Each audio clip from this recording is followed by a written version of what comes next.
Think about the last time you decided to completely overhaul your life. Oh, that's a dangerous question. Right. Because it almost always happens at like 11 o'clock on a Sunday night, doesn't it? Right? Exactly. Every single time. You're lying in bed, staring at the ceiling, the house is just completely quiet, and suddenly, out of nowhere, you are hit with this massive, overwhelming wave of motivation. It's intoxicating, really. It totally is.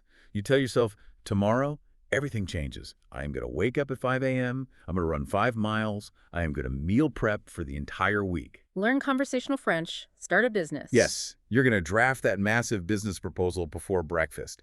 And it feels so real in that moment. Well, yeah, because it is this classic rush of pure potential. I mean, lying there in bed, you haven't actually encountered any physical friction yet. Zero friction. Right. You are interacting purely with an idealized version of yourself. And of course, that feels incredible. It feels like a literal superpower. Yeah. You set 4 different alarms. You arrange your running shoes perfectly by the bedroom door. Maybe buy an expensive leather-bound planner online right then and there. Oh, I've definitely done that. Yeah, okay. Go to sleep, genuinely feeling like a newly minted superhero. And then Reality hits. yeah, the alarm goes off at 5 a.m. on Monday morning. The worst sound in the world. It is pitch dark outside. The floor is freezing cold. And suddenly, all that superhero motivation just like evaporates into the freezing air. It's gone instantly. Completely. By Wednesday, you're hitting snooze 6 times, you haven't even looked at the running shoes, and you're eating a stale pastry in your car for breakfast. Yeah, we've all been there. But the worst part isn't actually the failure itself, is it? It's the shame that follows. We sit there commuting to work just thinking, what is fundamentally wrong with me? Why do I keep failing to change? Exactly. And that's the tragedy of it. We immediately internalize that failure as a deep character flaw. The assumption is always, that we lack discipline or we lack willpower. Or that we're just fundamentally broken. Right. We treat personal transformation like it's a test of moral fortitude. And if you fail, well, it means you are weak. But what if that entire paradigm is just totally wrong? That's the big question. What if the reason we fail to change has absolutely nothing to do with our character or our willpower or our worth? It's a huge shift in perspective. It really is. What if we are just approaching the mechanics of change with completely the wrong tools? I mean, to put it in physical terms, it's like we are trying to build a 60-story skyscraper without a single blueprint. Just pouring concrete directly onto muddy grass. Exactly. Pouring it on the mud and then standing there crying when the whole structure collapses in a light breeze. Because it's an architectural failure, right? Not a moral one. Yes. We treat personal growth like it's this temporary mood state that we just have to sustain through pure force of will, rather than treating it as a rigorous structural science. And that profound shift in perspective is exactly the foundation of today's deep dive. So welcome, everyone. This is a highly anticipated double feature masterclass. I'm so excited for this one. Me too. Our mission today is to decode the literal algebra of becoming. We are going to explore 2 pivotal, incredibly dense chapters from a comprehensive system called mathematics. Which basically translates to the mathematics of transformation. Right. And it's a beast of a text. Oh, it absolutely demands a lot from the reader, but the payoff is just immense. It takes these abstract, often really highly emotional, slippery concepts of personal growth and subjects them to a rigorous architecture. Exactly. It strips the emotion out of the failure so you can actually look at the structural mechanics of your life. So we are focusing on 2 specific pillars from the text today. First, we'll examine chapter F, which is all about the atom. This details how to perfectly engineer the absolute, irreducible starting point of any change. Because you cannot build the skyscraper until the foundation is flawless. Right. And then we're going to jump to the other end of the timeline with chapter E, the harvest. Which is so crucial. It really is. It covers how to successfully complete a cycle of change and actually extract wisdom from it, rather than just grinding endlessly until you burn out. And that's the behavioral trap most of us are stuck in, isn't it? We either fail to initiate correctly, which leads to that Wednesday morning collapse you described. The stale pastry phase. Exactly. Or if we do somehow manage to push through, we never know how to stop, culminate, and harvest what we've built. We just keep moving the goalposts until the system breaks. We all have goals. We all have habits we desperately want to build, relationships we want to change, creative projects we want to finish.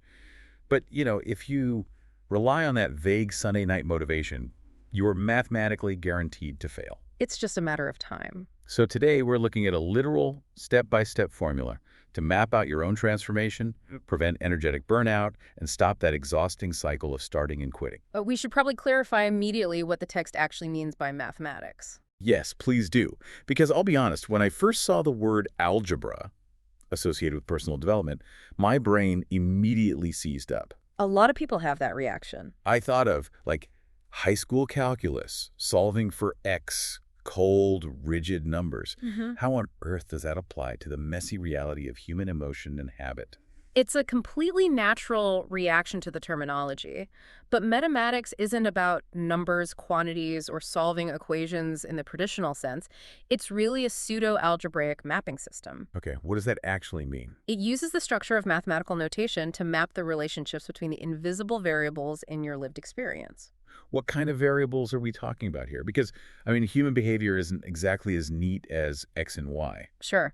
The variables are things like your internal effort, the time required, your focus, the environmental friction, the energy available to you, and the context you're operating in. Okay, I can see that. Think about how algebra works. If you write out an equation, like 2x equals 10, the equation shows you how these elements interact to produce a specific result. If you get 12 instead of 10, you don't say, oh, x is a terrible, undisciplined number. Right, you don't shame the number. Exactly. You just say, the calculation was unbalanced. And mathematics does the exact same thing for your life. It posits that transformation never happens in a vacuum. It happens in the specific interaction between your internal state and your external context. The text actually uses real mathematical notation, though, right? Like division symbols, plus signs, brackets, but not for arithmetic. Precisely. To give a very basic example from the framework, it might write the concept of curiosity over support, like a fraction, curiosity divided by support. Okay. But how you read that equation is your internal curiosity is filtered by or constrained by the external support you have available in your environment. Ah, okay. That makes sense. So if your internal curiosity is incredibly high, but your external support system is 0, the fraction gives you a very small result. The mathematics makes the invisible dynamics of your frustration visible. You aren't failing because you lack drive. You are failing because the denominator, the support, is starving the equation. That is incredibly liberating. It completely removes the moral judgment from the process. If my habit fails, I just need to look at the equation and figure out which variable was improperly weighted. Exactly. And the text grounds this entire mathematical language inside what it calls the 11-step operational flow.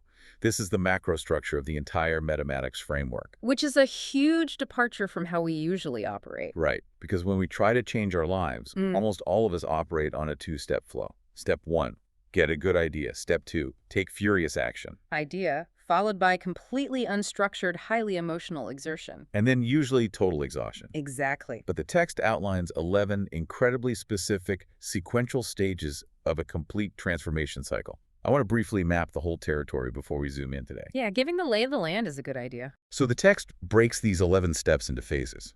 The first phase is awareness, which is steps 1 through 3. Defining the starting point, establishing the tension, and finding synergy. Right. Then there's friction, step 4, where you define the physical container of the work. Then comes experimentation, steps 5 through 7, which is the actual planning, executing, and processing of the action. The messy middle. The messy middle, yeah.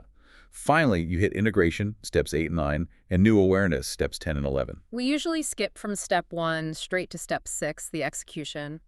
We buy the furniture before we've even surveyed the land, let alone poured the concrete. Exactly. Today, we are focusing deeply on the concrete, which is step 1, and then we are looking at steps 8 through 11, which is what happens when the action is finished and you actually have to move into the house you've built. To see if it actually stands up to the weather. Right. If that concrete is poured incorrectly, the furniture doesn't matter. The house will just sink into the mud.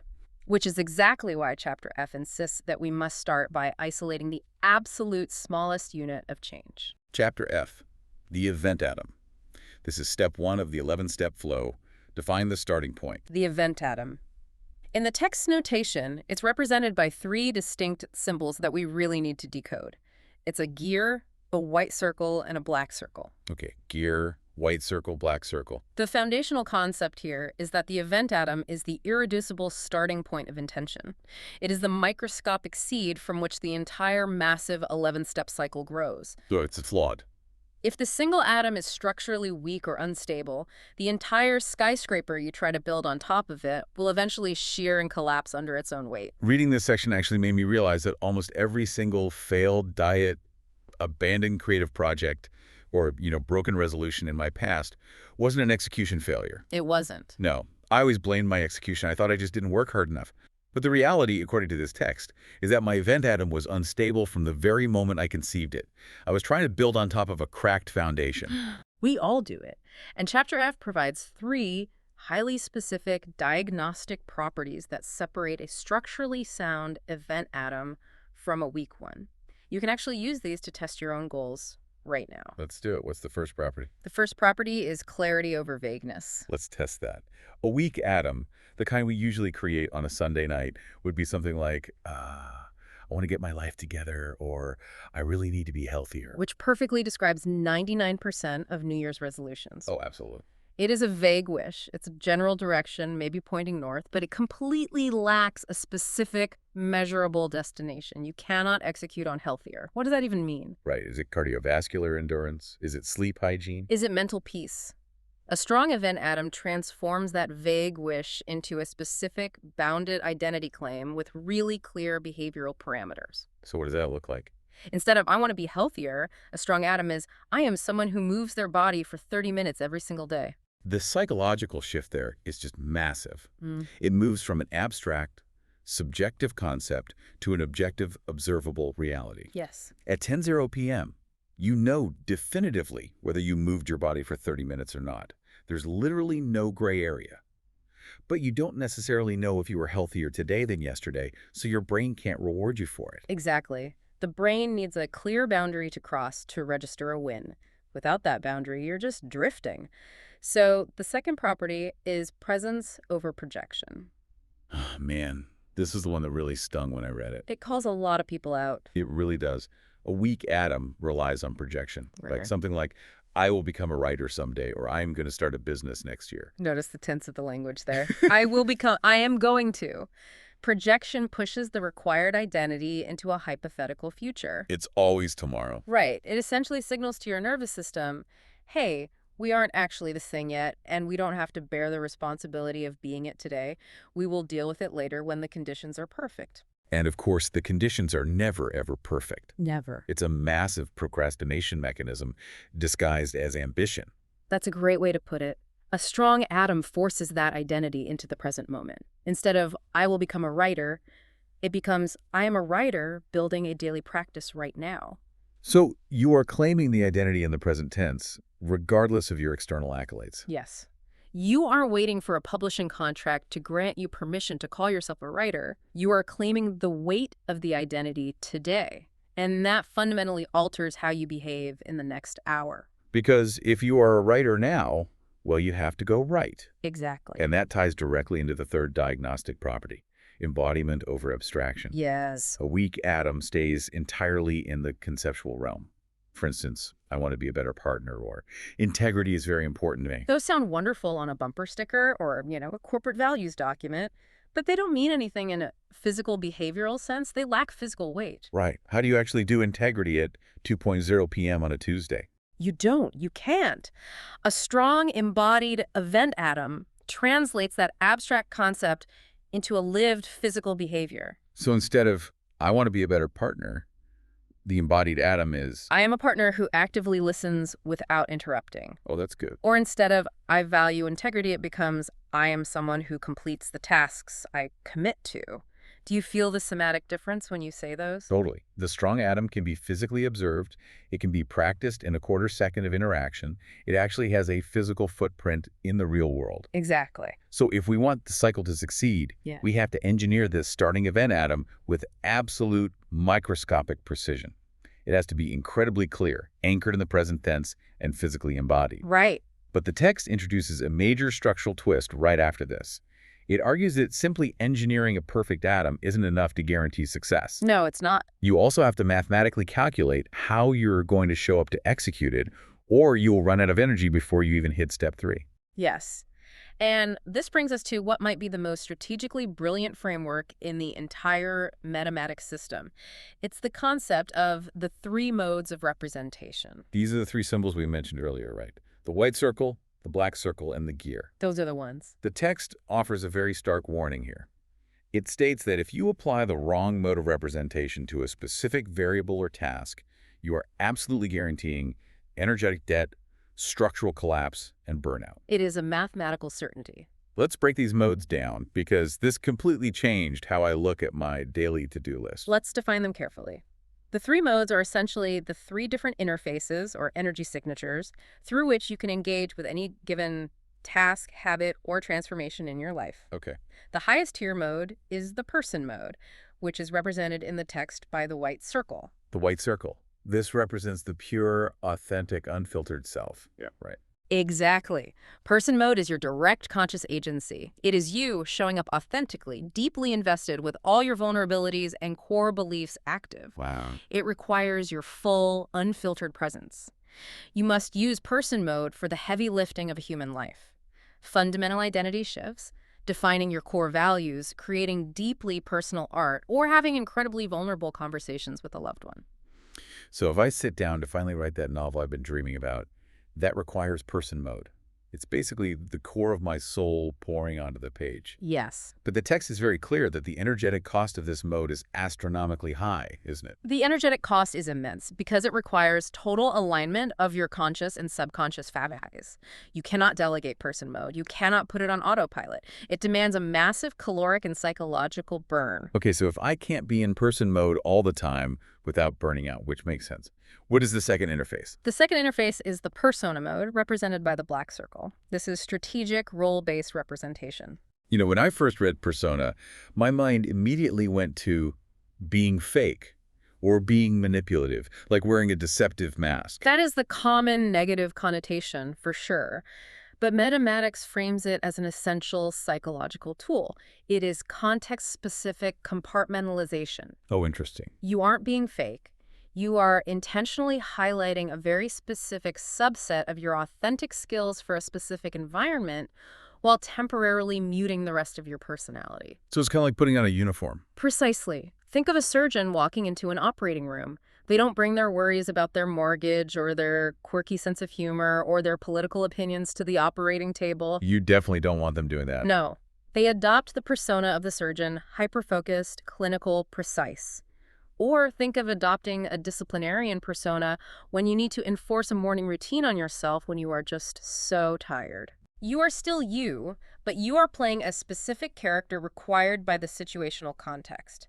The energetic cost here is medium. It takes sustained energy to maintain the boundaries of the role, but it doesn't require the soul-deep, exhausting vulnerability of person mode. That makes so much sense. It's protective. It protects that core energy. Exactly. And what about the third mode? The third mode is the principal mode, represented by the gear symbol.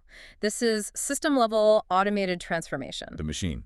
The algorithm. Yes, this mode is activated when you build a rule, a habit, or engineer a physical environment that operates entirely independently of your moment-to-moment presence or motivation. Give me an example of that. For example, setting up a calendar system that automatically blocks out your phone notifications during deep work hours, or setting up an automatic financial transfer to your savings account every payday. You don't even have to think about it. Exactly. The ongoing energetic investment here is incredibly low. You expend energy once to build the system, and then you just let the gear turn on its own. It runs you. Now, here's where this framework just blew the doors off my understanding of why habits fail. The text points out the catastrophic danger that it calls mode mismatch. Yes, this is huge. If you try to use the raw, vulnerable person mode to manage every single mundane detail of your daily structure, your schedule, your diet, your email responses, you will bankrupt your energy reserves in a matter of days. It is a recipe for absolute systemic burnout. I mean, imagine waking up every single day and having to use your deep, authentic, vulnerable soul energy just to debate whether or not to brush your teeth. Oh my. Or what exact time to check your inbox or whether you should go to the gym. You would be completely depleted by 9:00 a.m. Exactly. But that is exactly what most of us do because we want a transformation so deeply. We really want to get fit or write the book we think we have to muscle through every single microscopic step of the process, using our core identity. We demand our person to do the exhausting, repetitive, administrative work that a principal system was explicitly meant to handle. If we look at how this applies practically, it relieves an enormous amount of psychological pressure. How so? Well, you do not have to bring your authentic, full, raw self to doing your taxes. Thank goodness. Right. You do not need to be deeply present to organize your inbox or to lay out your workout clothes. You can simply let a principal handle the structure. You build a rule. At 8 p.m., the clothes go on the chair. The gear turns. And it's done. Or you put on the persona of the administrator for 60 minutes on a Friday afternoon just to clear your desk. You systemize the mundane with principles. You handle social or professional contexts with personas so that you actually preserve the deep, raw energy required to be present in person mode where it genuinely matters. Exactly. Like when you sit down to create your art, or when you are connecting with your children, or when you are defining your true life goals. The text provides a beautiful structural example of mapping this out correctly. If your event atom is about building a daily writing practice, your commitment to the craft, the why you are doing it, must be held in person mode, the white circle. But your daily structure, the fact that you sit at the desk at 6 a.m. should be relegated entirely to principal mode, the gear. Because if you wake up every day and try to make your schedule a matter of deep personal willpower and identity negotiation, you will fail. Every time. The system must carry the structure so the person can carry the art. I just want to highlight that sentence. Wow. The system must carry the structure so the person can carry the art. That is the secret to consistency right there. It really is. Okay, so we have engineered our event atom. We've selected the correct mode of representation so we don't burn out. But the text argues that an atom still needs fuel. A perfect engine still needs combustible material to actually move forward. An empty structure, no matter how mathematically perfect, cannot survive the friction of reality. Right. The text connects the event atom back to a foundational diagnostic framework it calls the 4DP. This stands for target, truth, totally, and title. Target, truth, totally, title. Yes. For an atom to survive the long journey of the 11-step flow, it must be deeply fueled by these 4 pillars. Let's break these down by looking at a failure, because I think that's the best way to understand it. The source material gives a great case study of an atom that completely dissolved upon impact with reality. The failed atom was simply, I could be an entrepreneur. Let's run that statement through the 4DP diagnostic. Why did it mathematically fail? Well, it failed on every single metric. First, target. The target was incredibly vague. It was just a generalized desire for financial freedom or autonomy with no specific trajectory. No clear direction. Right? Second, truth. There was no honest assessment of the current reality.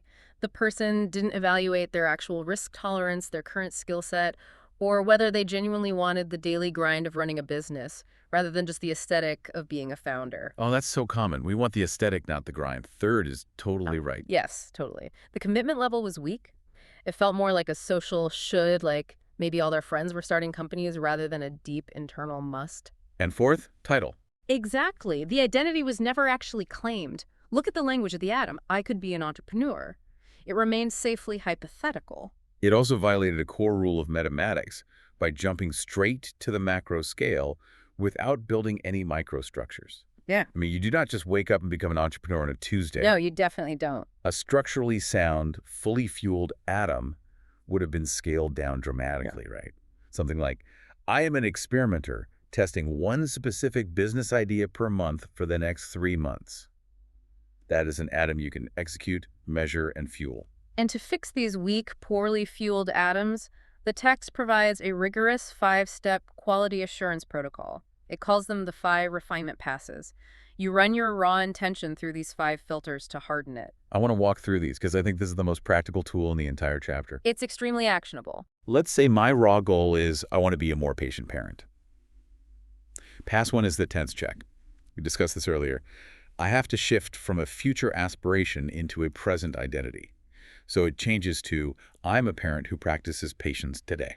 Perfect. Then pass 2 is vagueness elimination. We have to replace the abstract value of patience with a concrete, observable behavior. Because patience is unmeasurable. Exactly. So you refine it to, I am a parent who takes a 3-second breath before responding to a tantrum. Now, it is a binary mechanism. You either took the breath or you didn't. I love that. Pass 3 is ownership verification. This one is insidious, honestly. You have to ask, are you doing this to satisfy an internal standard, or are you secretly seeking external validation? It's a tough question to answer, honestly. It really is. A weak version of a career goal might be, I am a recognized successful professional. But that goal relies 100% on how other people judge you. You don't control the outcome. Not at all. The refined, internally owned version is, I am a professional who delivers zero defect work. You completely control that standard. Yes. Then we reach pass 4, the energy test. Okay, what's that? This relies on somatic intelligence, the physical wisdom of the body. When you speak your refined event atom aloud, what happens to your physiology? Literally, in your body. Literally, does your chest expand? Do you feel a surge of nervous but authentic aliveness? Or does your body literally contract? Does your stomach tighten? Like it feels heavy. Exactly. Does it feel heavy, performative, like a burdensome obligation you were dragging around? If your body contracts, it means you're trying to force an atom that lacks the truth pillar of the 40p. The body knows when you are lying to yourself. Wow. And then we hit pass 5, the fear edge check. The text asks a very pointed question. Does this atom make you slightly uncomfortable? It's a crucial check. And honestly, when I read this, my immediate reaction was to argue with the author. I thought, if I have a great goal and I'm perfectly comfortable with it and I have a spreadsheet detailing exactly how to achieve it, why is that a bad thing? Right. Why introduce friction? Exactly. Why do I need to introduce fear or discomfort into my process? It is a very valid pushback. But the text distinguishes heavily between maintenance and transformation. Okay. If you are perfectly comfortable with a goal and you know exactly how to execute every step, it means you are not actually standing at a threshold of transformation. You are simply operating within the well-mapped boundaries of your existing comfort zone. So it's not actually growth. Exactly. It's excellent for daily maintenance, but it will not produce a new iteration of yourself. Transformation, by its very definition, requires stepping from the known territory into the unknown. So there's no fear. If there is no fear, no edge of uncertainty, no lingering question of, can I actually pull this off, then the event atom isn't demanding enough of you to forge a new identity. You're just writing a very elaborate to-do list and disguising it as personal evolution. Wow. Change requires a crucible. If there's no edge, there's no growth. That's a hard truth. Okay, so let's zoom out. We have done the exhaustive work of step 1. We have engineered the perfect event atom. It is clear, present, and embodied. We have calculated our modes. We are using principles for the structure and person for the soul. It has survived the 5 refinement passes. It is fully fueled. Right. We drop the atom into the 11-step flow. We take action. We move through step 4, friction. We navigate the messy middle of experimentation in steps 5, 6, and 7. We are in the thick of doing the work. And then, what happens? Well, eventually the action has to stop. Which bridges us beautifully across the timeline into Chapter E of our sources, the harvest. Yes. We shift from the meticulous architecture of the beginning to the critical psychology of the ending. Chapter E points out a tragic reality of high achievers. What's that? Most people are capable of taking massive action. They can sweat, they can bleed, they can put in the grueling hours of work. But they have absolutely no idea how to actually finish a cycle and absorb the nutrients of what they just did. They either cross the finish line and immediately declare victory without reflecting, or, more commonly, they just never, ever stop grinding. They stay on the treadmill forever. Which brings us to step 8 of the operational flow, temporal culmination. In the mathematical notation, this is represented by an hourglass symbol. I love the visual of the hourglass. It inherently implies that time is a bounded factor. There is a specific measurable moment when the sand runs out. Exactly. Step 8 is the precise temporal moment when the intended result is actually achieved. And it is crucial to understand that culmination is not when you feel perfect. Right. It is not when the work is over forever and you can retire to a beach. It is simply the moment when this specific isolated cycle has reached its natural temporal boundary.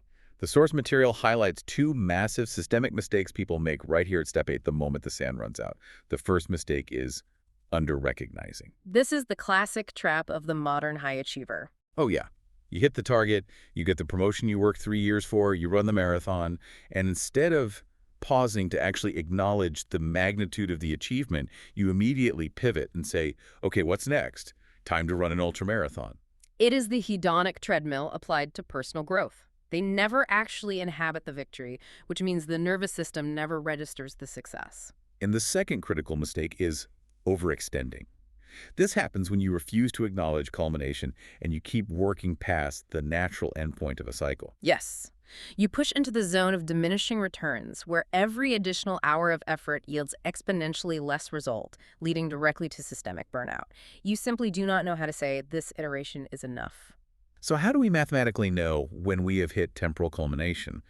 Because my brain will always tell me I could do a little bit more. Well, the text provides 3 specific markers of culmination to look for. Marker 1. The original intention is met. This requires you to look all the way back to your event atom from step 1. Did you do what you specifically set out to do? So if my defined intention was to build a sustainable daily writing practice for 7 consecutive days, and I wake up on day 8, the intention is met. The cycle is over. It may not have been perfect, but the temporal boundary was crossed. Marker 2. The pattern is now visible. What does that mean in practice? You have done enough repetitions inside this cycle that you are no longer guessing at the mechanics. You can clearly see what works, what fails, what times of day your focus peaks, and exactly where your internal resistance flares up. The data is in. Got it. And the third marker? Marker 3.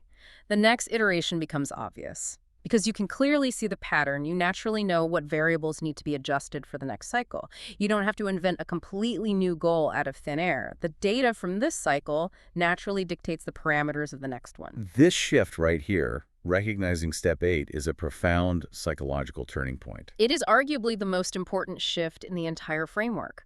Step 8 is the exact moment transformation shifts from the active state of becoming to the settled state of being. Becoming to being. Yes. When you are in the chaotic middle of a cycle, steps 4 through 7, you are actively becoming a writer, becoming healthier, becoming a better partner.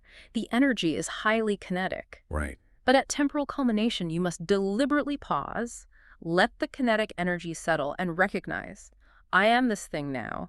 The capacity has been physically built. And if you skip step 8? If you skip step 8, you are mathematically doomed to run horizontal cycles forever. You keep exerting massive effort, but you never actually let the transformation solidify into your baseline reality. You never actually level up. You are just a hamster running faster and faster on a wheel, completely exhausted, wondering why the scenery outside the cage never changes. It's a bleak picture, but it's true. That is such a chilling realization. Yeah. Which leads us into the actual harvesting phase of the framework. Steps 9 and 10, knowledge-directed creation and redualization. Once you have recognized culmination, you must extract the value. You move to step 9, symbolized by the circled plus sign, the mathematical operator for synthesis. This is knowledge-directed creation. So what are we creating here? The framework asks you to take an inventory. What did this specific cycle of effort actually create in the real world? And the text divides this inventory into 2 distinct categories: tangible artifacts and intangible capacity. Tangible artifacts are the easy ones. They are the measurable, physical proof that the cycle occurred. The data sets, the journal entries, the completed spreadsheet. The source material uses an ongoing example of an archetype called the traveler, who completes a 7-day cycle of behavior change. At step 9, the traveler lists their tangible artifacts: 7 completed physical training sessions, 10.5 hours of focused creative work, and specific biometric sleep data. It is the empirical evidence of the work. But the far more important category is the intangible capacity, isn't it? Absolutely. This is the new invisible internal architecture you have built through the friction of the cycle.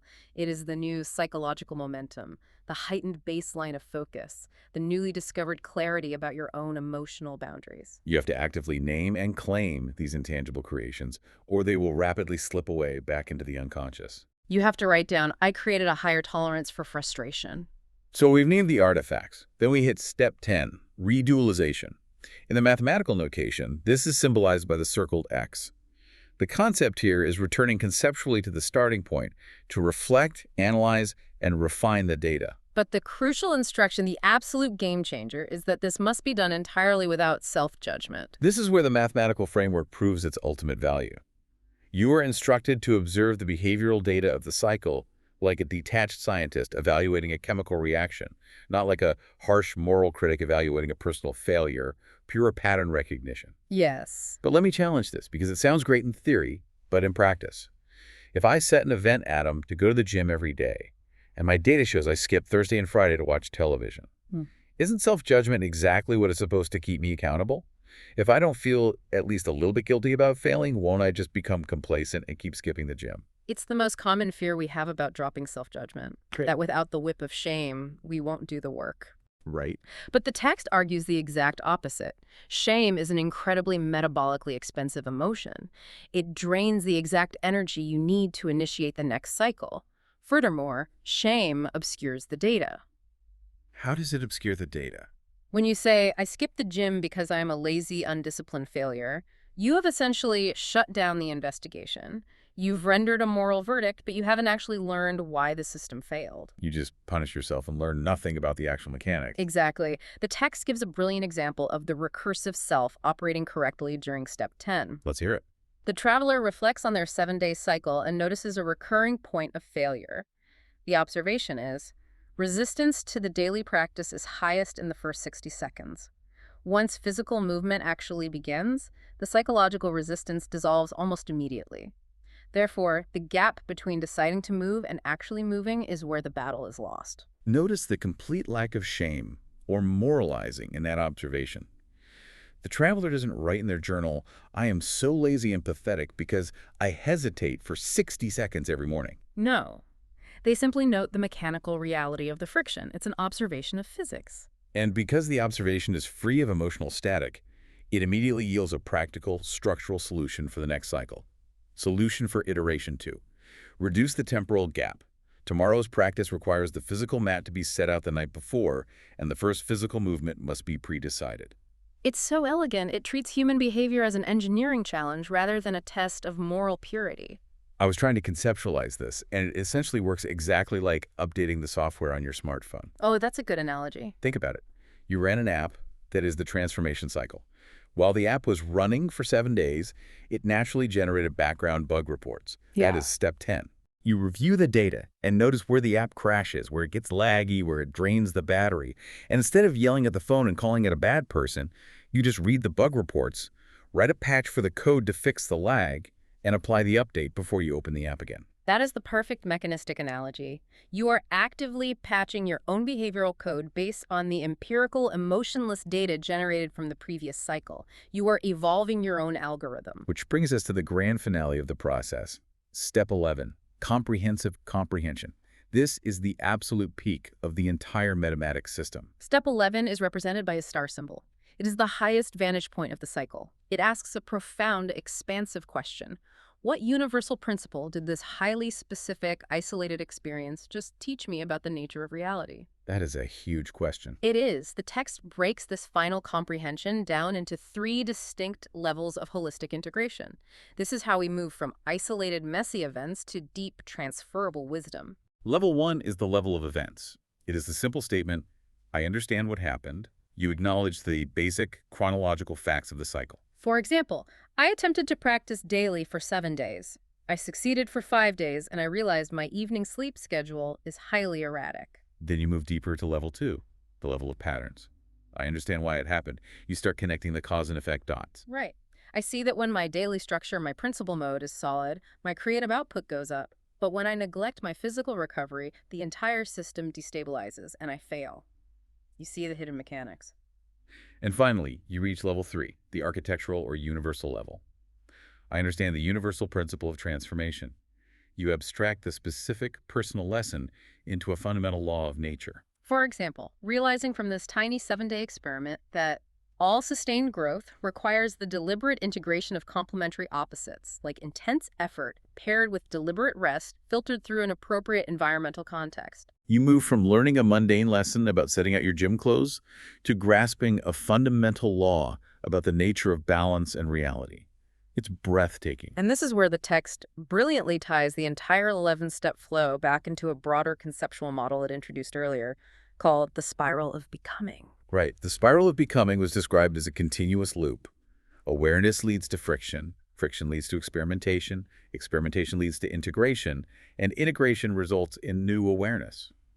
Which starts the spiral over again at a higher elevation. The 11-step flow we just unpacked is simply the formalized, mathematically mapped version of that organic evolutionary spiral. Oh, I see. Steps 1 through 3, engineering the atom and preparing the tension, are the stage of awareness.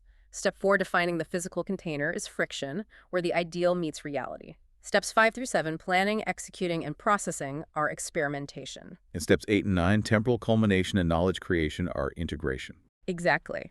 And steps 10 and 11, redualization and comprehension, are the arrival at new awareness, preparing you with better data for the next higher loop of the spiral. It is a perfectly closed loop. Yeah. The map perfectly describes the territory, but the author leaves us with a very stern warning at the end of this chapter, don't they? They do. The text explicitly warns that you cannot formalize what you have not personally lived. What does that mean for the reader? You cannot simply memorize these 11 steps, draw the mathematical symbols in a notebook, and expect your life to magically transform. Right, you can't just think your way out of it. The conceptual mapping is useless without the physical friction. The architect, the analytical part of you that maps the change and calculates the modes, must first be an artisan. The artisan, the one doing the work. Yes. The physical part of you that actually does the grueling work, feels the muscle tear, and experiences the frustration of failure.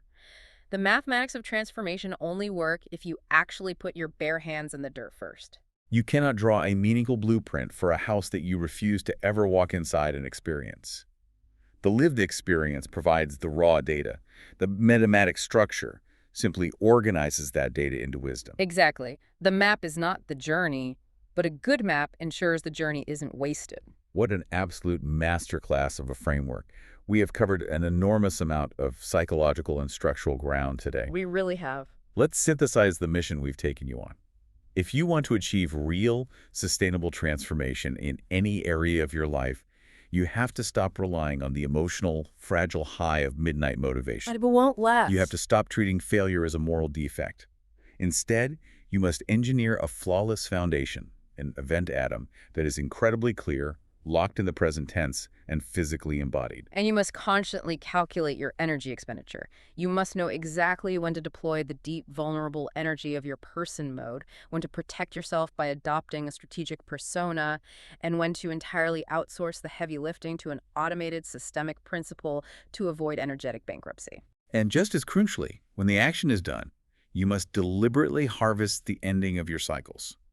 You must recognize when the sand in the hourglass has run out at temporal culmination. Yes. You must actively name the tangible and intangible capacities you created. You must analyze your failures and friction points without a single ounce of self-judgment during redualization, patching your behavioral code like a software update. And finally, you must elevate those specific lessons into universal principles in comprehensive comprehension. You don't just act and forget. You initiate, you analyze, you execute, you harvest, and you mathematically evolve. Beautifully said. So as we wrap up this intense deep dive into the architecture of change, we want to leave you with a final lingering thought, a question to carry with you into your week, directly applying the structure we've explored today. We invite you to examine the blueprints of your own life right now. Think about the biggest, most recurring point of frustration in your life today. That one habit you can never seem to stick to, the creative project that constantly drains you, or the goal that keeps slipping just out of reach every single year. Right. Is it possible that you aren't actually failing at the execution of the task? Is it possible that you aren't fundamentally lazy or undisciplined or morally broken? Consider this.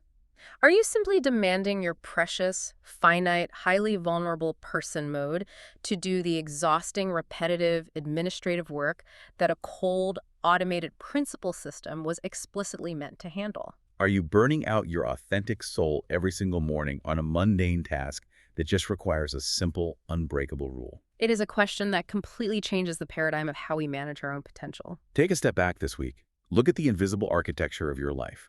Stop blaming yourself for bad execution. Stop treating failure as a character flaw and start building better blueprints. Thank you so much for joining us on this deep dive. Start engineering your atoms, and we will see you next time.